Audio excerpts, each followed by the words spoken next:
कारखाना संशोधन विधेयक, माल सेवा कर द्वितीय संशोधन विधेयक, मांग एवं सेवा कर पेश किए गए, जिसमें से स्वास्थ्य विज्ञान विश्वविद्यालय संशोधन अध्यादेश बहुमत से पारित हुआ, तो वहीं कोचिंग सेंटर विधेयक समिति का प्रतिवेदन रखा गया।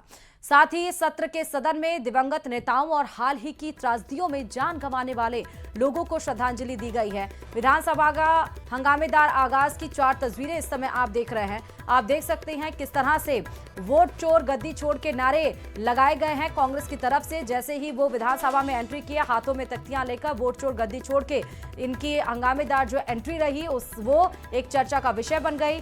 सदन में तख्तियां लहराते हुए कांग्रेस के सभी विधायक नजर आए। सचिन पायलट, टीकाराम जूली, ये सभी लोग आपको दिखाई दिए। इन सब के बीच में बीजेपी विधायकों की नारेबाजी भी यहां पर देखने को मिली। जिस तरह से प्रधानमंत्री नरेंद्र मोदी और उनकी स्वर्गीय माता को गाली दी गई थी जब बिहार में कांग्रेस की तरफ से रैली निकाली गई थी, कांग्रेस और आरजेडी की तरफ से, उस बीच में तो जब कांग्रेस की हंगामेदार एंट्री हुई तो बीजेपी भी यहां पर पीछे नहीं रही। वहीं स्पीकर साहब वासुदेव देवनानी काफी ज्यादा नाराज हो गए और सदन की कार्यवाही 3 सितंबर तक के लिए स्थगित कर दी गई।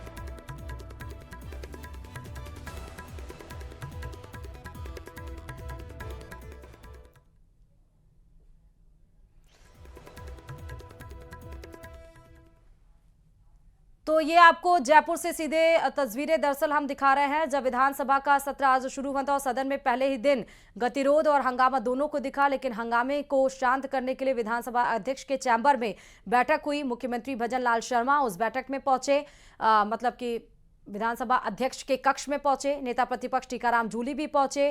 कांग्रेस सचेतक रफीक खान, कांग्रेस विधायक हरीश चौधरी, दयाराम परमार, संसदीय कार्य मंत्री जोगाराम पटेल, भाजपा विधायक कालीचरण सराफा भी साथ में मौजूद रहे। विधानसभा अध्यक्ष देवनानी मुलाकात इन सबसे कर रहे हैं और कार्य सलाहकार समिति की बैठक भी होने वाली है, लेकिन थोड़ी देर से वो बैठक शुरू होगी। कार्य सलाहकार समिति की यानी कि बीएसी की, जिसकी हम बात करते हैं, जिसमें डिसाइड होता है कि कितने दिन तक सत्र चलने वाला है, क्या क्या रोज का रहने वाला है, प्लानिंग क्या है, वो सब डिसाइड होगा। लेकिन थोड़ी देर से ये शुरू होगी।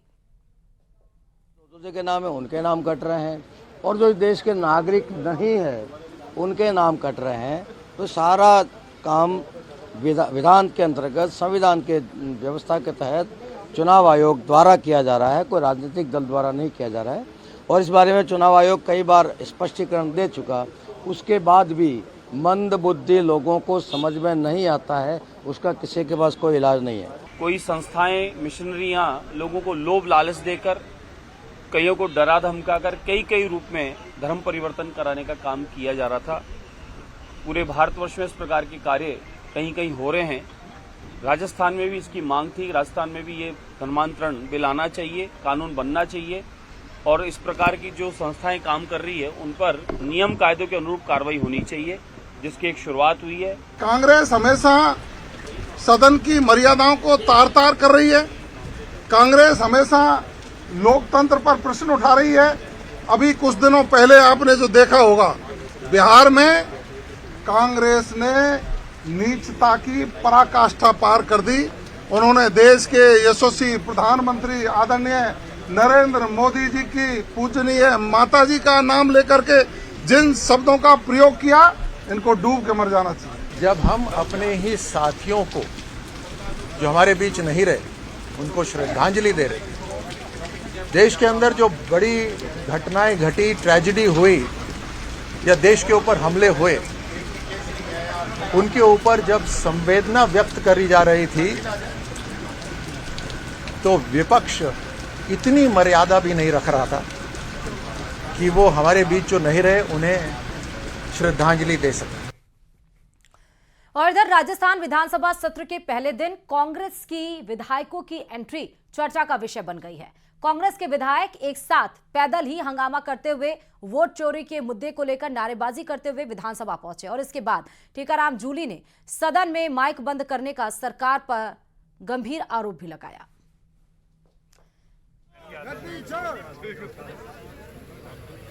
तो कांग्रेस की जो हंगामेदार एंट्री रही, आप देखिए, ना सिर्फ तख्तियां लेकर उन्होंने वोट चोरी और देश छोड़ो की तख्तियां लेकर वो विधानसभा में एंट्री किए सदन के पहले ही दिन ही, बल्कि जो टी शर्ट पहनी हुई है उस पर भी ये लिखा हुआ है टीकाराम। नेता प्रतिपक्ष टीकाराम जूली ने माइक बंद का आरोप भी इस दरमियान लगाया। सुनिए जरा। वोट चोरी के माध्यम से उसके विरोध में पूरा इंडिया अलायंस, पूरे देश की जनता और पूरी कांग्रेस पार्टी राहुल जी के नेतृत्व में सामने खड़ी है।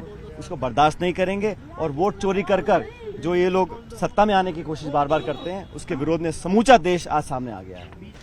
जिस प्रकार से सत्ता तानाशाही कर रही है, यह आप सब लोगों के सामने आ गया होगा कि आज विधानसभा का सत्र शुरू हुआ है, पहला दिन है। आज कोई बहुत ज्यादा कार्य नहीं था। जो विधानसभा जब नहीं थी उस दौरान जिन बड़े राजनीतिकों की या कोई बड़े हादसे हुए हैं, उनकी जिनकी डेथ हुई है, उनको सबको शोका व्यक्ति दी गई है। उनके लिए 2 मिनट का मौन रखा गया है। लेकिन बड़े दुख की बात है कि सरकार की आंखों का पानी जो है वो मर गया है, सूख गया है, खत्म हो गया है। आप कश्मीर में लोग मरे हैं, हिमाचल में लोग मरे हैं, उत्तराखंड में लोग मरे हैं, उनको हम श्रद्धांजलि दे रहे हैं। गुजरात में मरे हैं, उनको श्रद्धांजलि दे रहे हैं। लेकिन जो हमारे राजस्थान में मरे हैं, जो छोटे छोटे मासूम बच्चे जो घर से पढ़ने की कह के गए थे, वो मरे नहीं, आपके सिस्टम ने उनको मारा है। देखिए, एक तरफ बारिश ने गर्मी से राहत तो दी है, लेकिन अब मूसलाधार बारिश आफत बनकर टूट रही है। सबसे पहले बात करते हैं जोधपुर से खबर की, जहां बारिश का दौर जारी है। शहर के कई इलाकों में जल भराव की स्थिति देखी जा रही है। एमडीएम हॉस्पिटल, चाहे वो रेलवे स्टेशन हो, चाहे एमडीएम हॉस्पिटल हो, इन सब के साथ शहर के कई इलाके ऐसे हैं जहां हालात खराब हो रहे हैं। इधर सुबह से जारी भारी बारिश के बाद स्कूलों में छुट्टी का ऐलान कर दिया गया है। स्कूल प्रशासन की ओर से मैसेज भेजे जा रहे हैं कि बच्चों का आज स्कूल नहीं है, स्कूलों बच्चों को ना भेजें। जोधपुर में जगह जगह पानी है, उसकी 4 तस्वीरें आपके टीवी स्क्रीन पर है। सबसे पहले आप देखिए, अस्पतालों में घुटनों तक पानी घुस गया है। जो मरीज होंगे, जो तीमारदार होंगे, जो डॉक्टर्स होंगे, जो स्टाफ होंगे, कितनी ज्यादा उन्हें दिक्कतें झेलनी पड़ रही होंगी। दूसरी तस्वीर देखिए, नेहरू उद्यान जो कि गिर पड़ा है। इतनी मूसलाधार बारिश हो रही है कि जो इंफ्रास्ट्रक्चर्स भी हैं वो भी इतने कमजोर हो चुके हैं, जिस कारण इस तरह की घटनाएं सामने आ रही हैं। तीसरी तस्वीर, रेलवे स्टेशन पर जगह जगह पानी भरा हुआ, रेलवे ट्रैक डूबे हुए हैं। रेलवे स्टेशन जहां टिकट्स दिए जाते हैं, टिकट काउंटर पे पूरे परिसर में पानी भरा हुआ है। यात्रियों को भारी परेशानियों का सामना करना पड़ रहा है। यहाँ पर भी ना सिर्फ रेलवे स्टेशन, ना सिर्फ अस्पताल, ना सिर्फ नेहरू उद्यान गिरा पड़ा है, जबकि घरों में जहां लोग रह रहे हैं, किसी तरह सड़कों पर ना जाने से, अस्पताल में ना जाएं, रेलवे स्टेशन पर ना जाएं, तो घरों में भी पानी लोगों के घुस गया है। लोगों की दिनचर्या प्रभावित हो रही है। रोजमर्रा की जिंदगी अब आफत में आ गई है।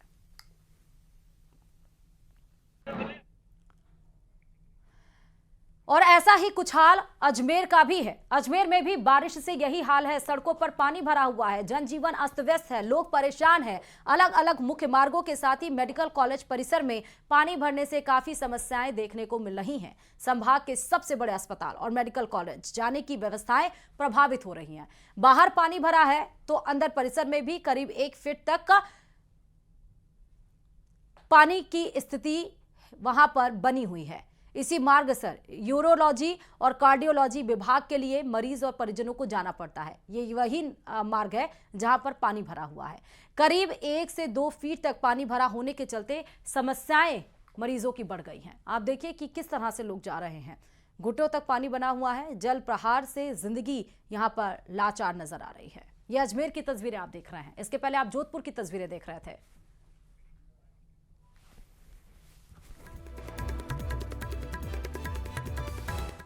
और वहीं अजमेर शहर में लगातार हो रही बारिश के कारण जलभराव की स्थिति बनी हुई है। दक्षिण विधानसभा इलाके में बारिश ने लोगों के सामने परेशानी खड़ी कर दी है। वार्ड 51 में पानी भरा हुआ है, जिसके कारण आवाजाही प्रभावित हो रही है। लोग दुकानें भी नहीं खोल पा रहे हैं, व्यवसाय भी ठप पड़ा हुआ है। बारिश के कारण ड्रेनेज सिस्टम पूरी तरह से फेल हो गया है। वहीं नालों से पानी की निकासी नहीं हो रही है। तस्वीरें आपके सामने हैं अजमेर की।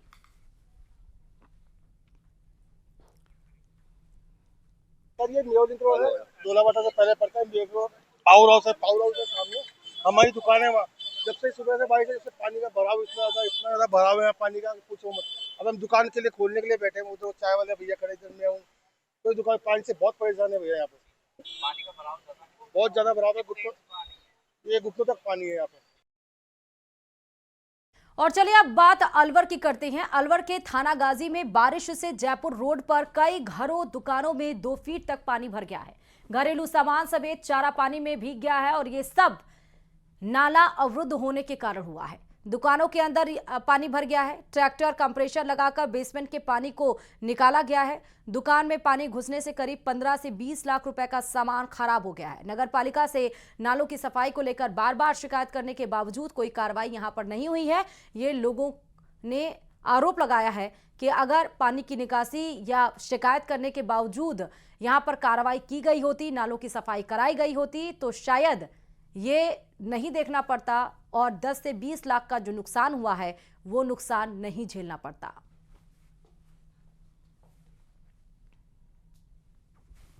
मेरे गोदामों में 3 दिन से 2 दिन से पानी भर रहा है लगातार। प्रशासन को भी कई बार सूचित कर दिया, कोई सुनाई नहीं है और मेरा लगभग 10 से 15 लाख का नुकसान हो चुका है। परसों जब रात में बारिश हुई थी उस टाइम में पीछे एक नाला है इस बिल्डिंग के, उसको अवरोध कर रखा है। जो पीछे खेत वाला है उसने अपने खेत में पानी जो सिंचाई नाले गंदे नाले से सिंचाई करते हैं, तो उस दीवार को मतलब डोल है उसको काट रखा है। इस चक्कर में पानी की पूरे खेत में आके बिल्डिंग के चारों तरफ भर गया और नीचे से वो पूरा पानी नीचे से आके और पूरे बेसमेंट में भर रहे हैं। परसों से नगर पालिका वाले तहसीलदार साहब आए लेकिन कोई सोल्यूशन नहीं है।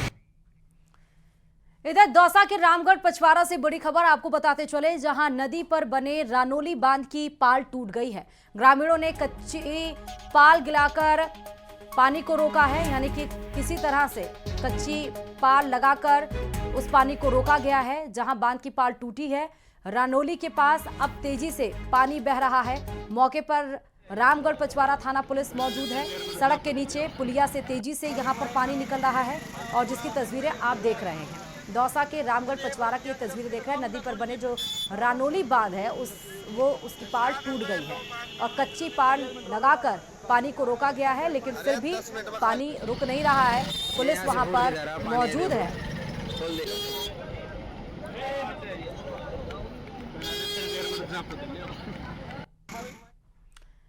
इधर सिरोही जिले के पारडी एम के निवासी कलाराम की मौत के मामले में प्रशासन हरकत में आया है। न्यूज 18 राजस्थान की खबर के बाद टीम मौके के लिए रवाना हुई और प्रशासन ने ग्रामीणों के बताए मार्ग से अलग रास्ता पकड़ा, जिसके चलते गाड़ी गंगावेरी के पास मढ़ी रपट से नीचे उतरी। गनीमत रही कि कोई जनहानि नहीं हुई। कलाराम की मौत पर आक्रोशित ग्रामीणों का धरना जारी है।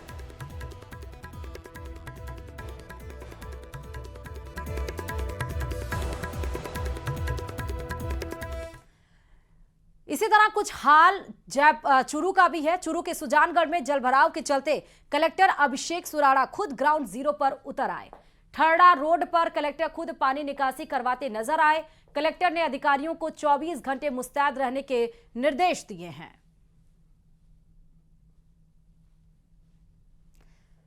तो शहर में बारिश के बाद बदहाल स्थिति किस तरह से है, इसका जायजा खुद लेने के लिए कलेक्टर मौजूद हैं। कलेक्टर ने अधिकारियों को 24 घंटे मुस्तैद रहने के निर्देश यहां पर दिए हैं। चूरू के सुजानगढ़ में जल भराव के चलते ये स्थिति खड़ी हो गई है। और चलिए अब बात जैसलमेर से बड़ी खबर की, जहां पीने के पानी को लेकर हाहाकार मचा हुआ है। मोहनगढ़ में पेयजल संकट गहराया है। पेयजल को लेकर महिलाओं का गुस्सा देखने को मिल रहा है। जल्द पानी सप्लाई नहीं हुई तो आंदोलन करेंगे। आप देखिए कितनी विडंबना है। एक तरफ मूसलाधार बारिश हो रही है तो वहीं दूसरी तरफ आप जैसलमेर से हम आपको खबर दिखा रहे हैं, जहां पानी की किल्लत है और पीने के पानी को लेकर महिलाओं ने यह आक्रोश दर्ज किया है। साफ तौर पर यह चेतावनी दी गई है महिलाओं के द्वारा कि जल्द ये समस्याएं अगर हल नहीं की गई तो बड़ा आंदोलन महिलाओं के द्वारा किया जाएगा, जल्द अगर पानी सप्लाई नहीं हुई तो।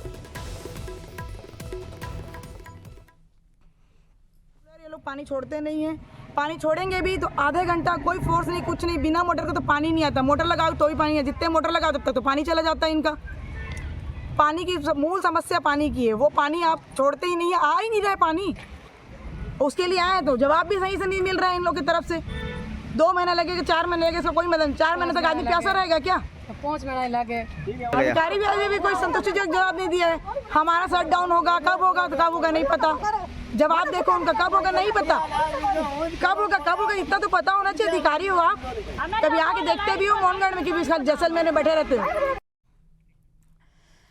खबर चूरू से है, जहां सरदार शहर तहसील के सोनपालसर गांव से करीब 3 किलोमीटर दूर गुसाई जी धाम बाड़ी में अचानक जमीन धंस गई, जिससे वहां करीब 50 फुट चौड़ा और 60 फुट गहरा गड्ढा बन गया। इस घटना से पूरे इलाके में हड़कंप मच गया और बड़ी संख्या में लोग मौके पर जुटे हुए हैं। मिट्टी अभी भी धीरे धीरे धंस रही है, जिससे खतरा बना हुआ है। प्रशासन को सूचना दे दी गई है और अब सभी को इंतजार है कि जांच के बाद असल वजह क्या है वो निकलकर सामने आएगी। 60 फीट गहरा गड्ढा हो गया है और इस 60 फीट गहरे गड्ढे को देखकर ग्रामीण दहशत में, और धीरे धीरे ये गड्ढा बढ़ता ही जा रहा है। लोगों की भीड़ मौके पर उमड़ी हुई है। पुलिस प्रशासन को इत्तला कर दिया गया है। अब जांच के बाद ही असल वजह क्या है, किस वजह से इतना बड़ा गड्ढा अचानक से हो गया, ये वजह निकलकर सामने आ पाएगी। गुसाई जी धाम बाड़ी में 60 फीट गड्ढा होने से ग्रामीण सकते में आ गए हैं।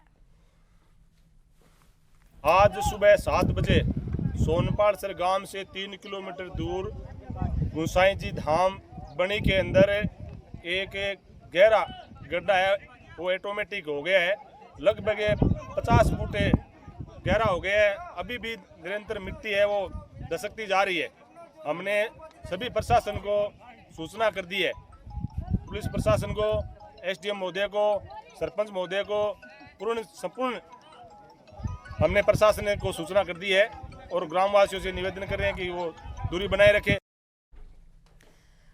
तो चलिए, इस बीच बड़ी खबर आपको बताते चले। आरएसएस प्रमुख मोहन भागवत का जोधपुर दौरा रहने वाला है। एयरपोर्ट से हेडगेवार भवन पहुंचेंगे मोहन भागवत। 10 दिन के प्रवास के दौरान आदर्श विद्या मंदिर में रहेंगे मोहन भागवत। साथ ही 5 से 7 सितंबर तक अखिल भारतीय समन्वय बैठक होगी, जिसमें संघ और संघ से जुड़े संगठनों के शीर्ष नेता शामिल होंगे। यानी कि ये 3 दिवसीय ये बैठक होने वाली है, अखिल भारतीय समन्वय बैठक, जिसमें संघ और संघ से जुड़े संगठनों के जो बड़े नेता हैं वो इसमें शामिल होंगे। जोधपुर राष्ट्रीय चिंतन और रणनीति का केंद्र बना है।